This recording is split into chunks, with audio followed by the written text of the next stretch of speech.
ordinance. First off, Joel, I think you're better than that, not to believe these ridiculous lies that Hamas is perpetuating in the media. Let's just talk about the facts that I have right here that I have just told you in this briefing. On Sunday, terrorists carried out an attack of multiple shootings, including an RPG and arm fire in multiple positions, killing 2 of our IDF soldiers. The second thing you should know, Hamas continues to hold our hostages. 16 deceased hostages are still in Gaza right now, held by Hamas, the terror organization. As they agreed to in the first phase of this deal is to release all of our hostages, all 48. There are 16 hostages left in captivity. The third, dozens of incidents of terrorists have crossed the yellow line that have happened so far, the yellow line where our IDF soldiers are redeployed to. And 4, they continue to execute its own civilians. Let's not forget what's happened in the last week here, executions of civilians on the streets in Gaza.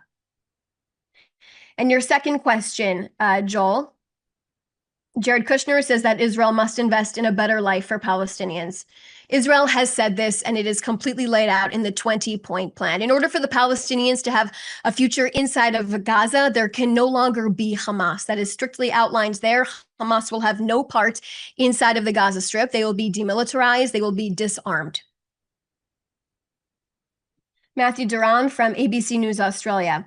How does the Israeli government respond to accusations from Palestinian health officials in Gaza that the bodies of Palestinians recently handed over by Israeli authorities show signs of torture and mistreatment and have been returned in advanced states of decomposition and without any identification material? I don't have any information to share on that, but I will go back to you and continue to say, if you have any contact with Palestinian health officials, that is Hamas. Let's make that very clear.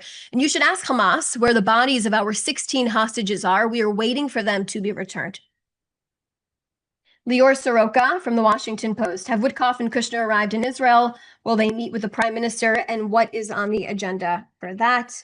So Woodoff, Special Envoy Steve Woodoff and Jared Kushner did have a meeting with the Prime Minister today. And that's the information I can provide you on that. And they discussed developments and updates in the region as well. So those are the 3 questions that I currently have. Would love to answer more, but those are all we have at this current point in time. Thank you so much for everyone who joined us today.